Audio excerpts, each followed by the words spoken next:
If you're watching this, that means that you are a fan of music. And in your lifetime, I can assure you have seen something like this, or something like this as well. And chances are you have no idea what to do with them or why they are there in the first place. And you guessed it, they are there for a reason. And probably you have even tried to mess around with the equalizer just to get a terrible result.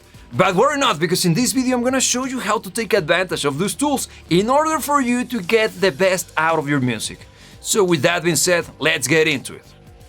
Any form of recorded music is part of what is known as audio, which stands for any form of sound we can hear in between 20 Hz, which is the lowest frequency we can hear as human beings, all the way up to 20,000 Hz, which is the highest we can hear as human beings. Typically referring to its electronic transmission, recording, processing, or playback as electrical signals or digital data.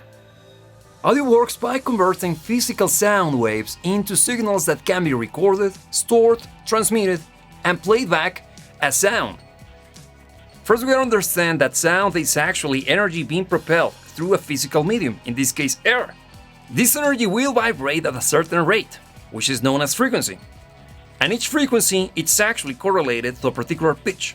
Okay, now let's get a little bit more practical. I'm gonna show you the whole thing with frequencies, but in a musical fashion.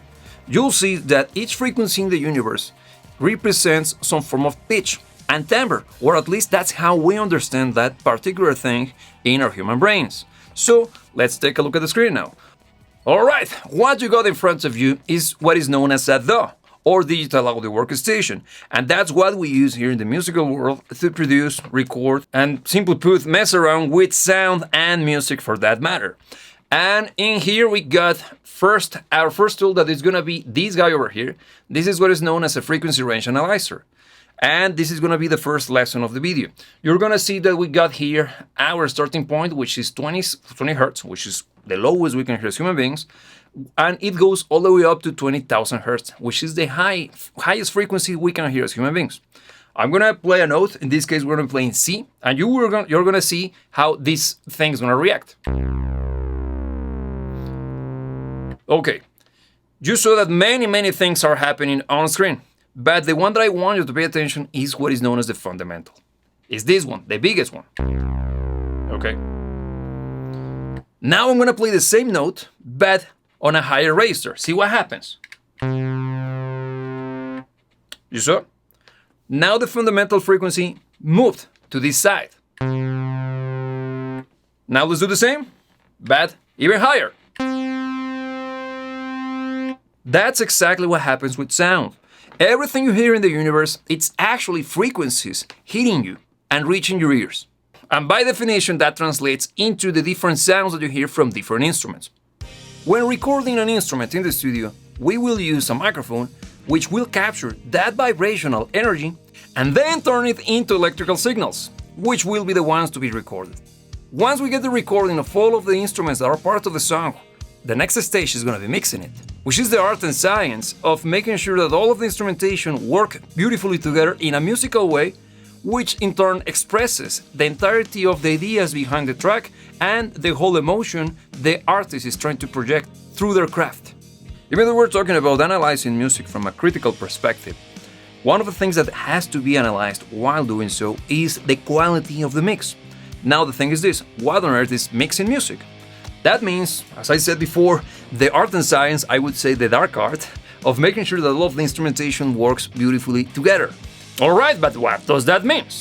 When mixing music, our whole goal is to sum a good chunk of tracks, which is individual sounds recorded independently from each other, and making sure that all of them sound properly when they come out the stereo setup that we got here, or in your case, headphones, if that's what you're rocking. So the challenge is finding the sweet spot for each of them in a way that allows for the entirety of the track sound beautiful. Now I'm gonna do a quick mix, just for you to understand the concept. Over here we got all of the channels that are part of this session, and each of them will be pushed forward because I'm gonna be doing something known as gain staging, which is just finding the sweet spot volume-wise between the instruments. Here we go.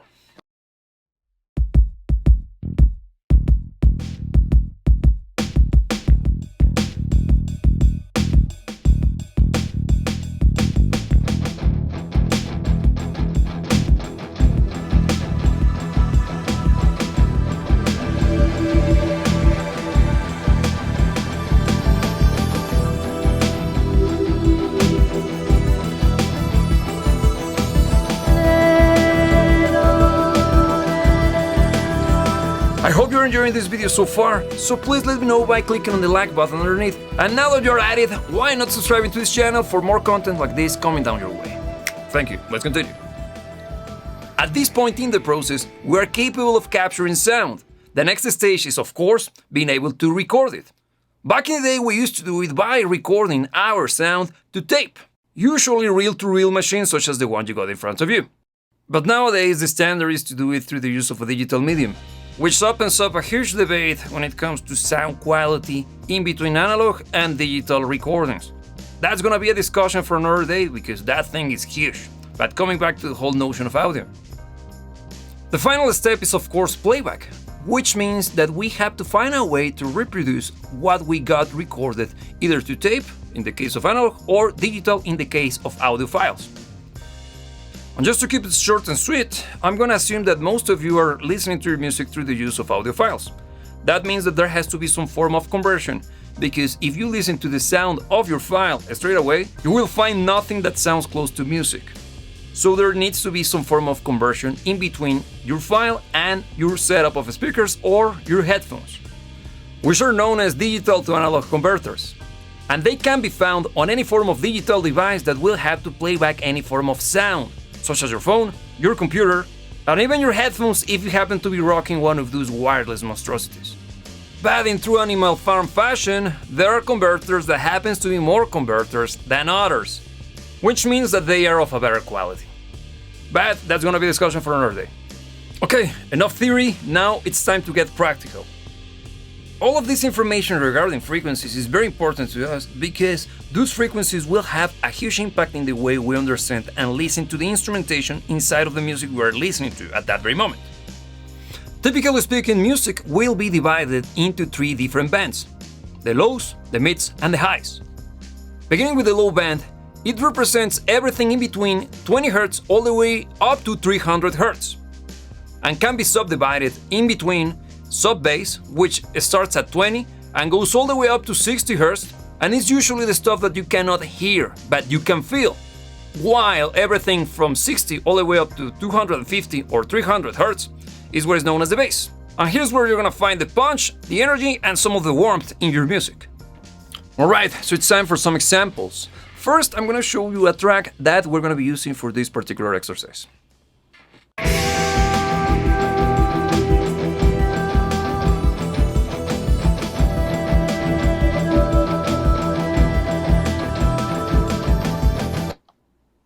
As you saw, our analyzer went nuts. It was showing us all sorts of information and it was jumping up and down. But don't worry, it's quite easy to understand. What you saw is actually all of the different frequencies that are part of the music that we were listening to, but depending on how high each of those spikes were, it's showing us how loud that particular set of frequencies were at their highest point in volume. Simple. And you probably have seen something similar to this, for example, which happens to be kind of common in hi-fi setups. Time for another example. I'm going to be using the same track as before, but this time around I'm going to be isolating the low end, including the subs and the bass. So here we go.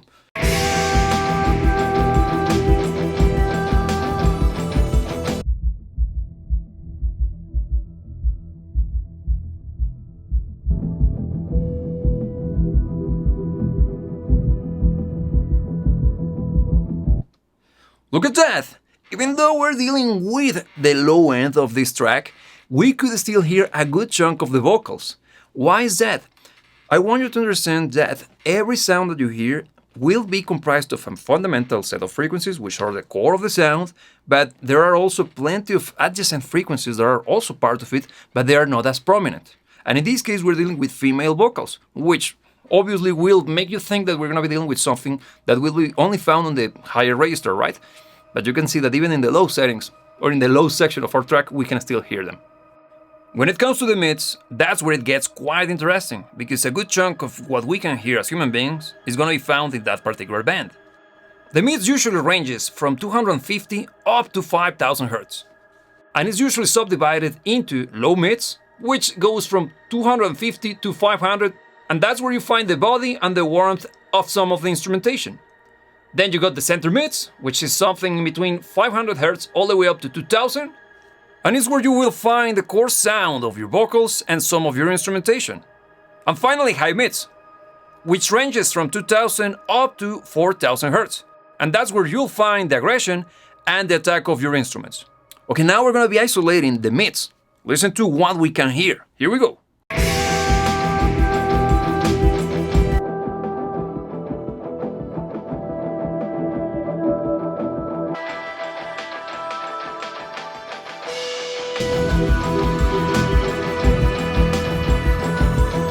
Look at that!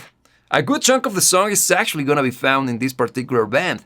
That's because our human ears are designed to be very much effective when it comes to this kind of frequencies. We could hear the vocals, we could hear the guitars, we could hear the synthesizers, we could hear the kick. Basically everything is contained in this particular band.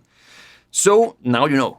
By the way, if you're new to this channel, one of the things that we do here is analyzing tracks that we all love, but from the perspective of an active musician and professional music producer, but using language that everybody can understand, using tools such as these ones. So if you find that interesting, consider subscribing.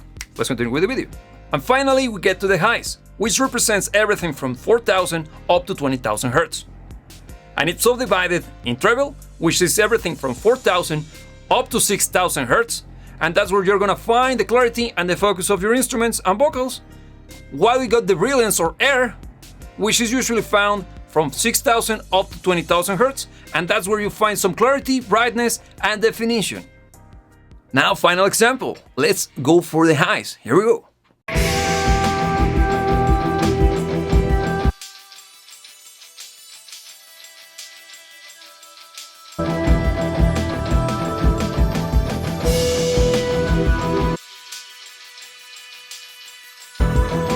What do you think? In this case, we're mostly dealing with the breathiness of the vocals and also a good chunk of the ping coming from the cymbals. But it's not necessarily speaking that important.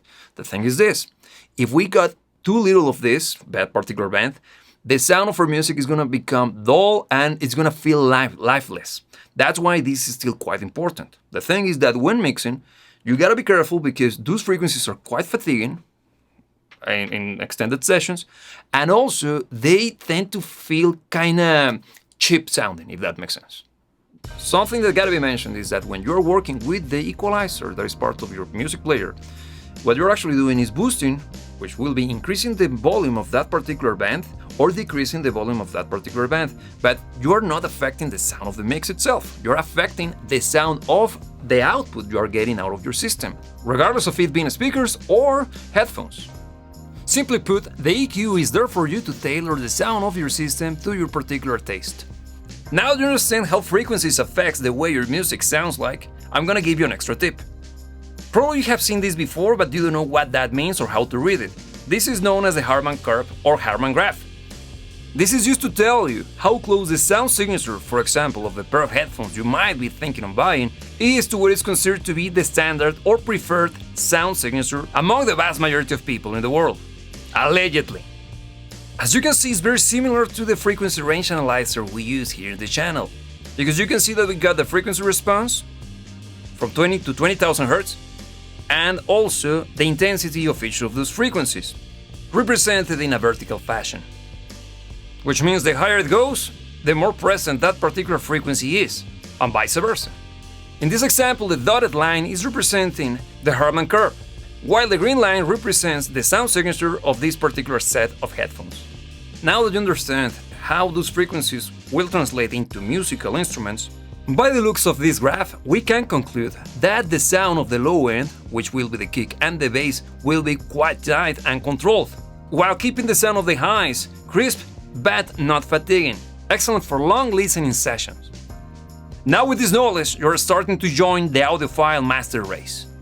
So you got it, plenty of info, right? But look, the whole point of this is for you to expand your enjoyment out of your music by understanding what's going on behind doors.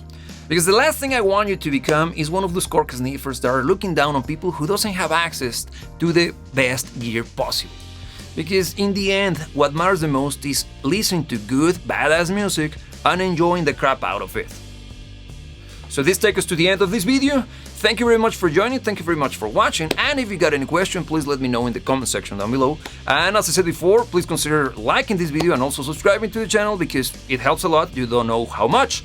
And with that being said, the only thing left to be reminded is Don't let anybody tell you what to dream about, and remember that I will see you when I see you.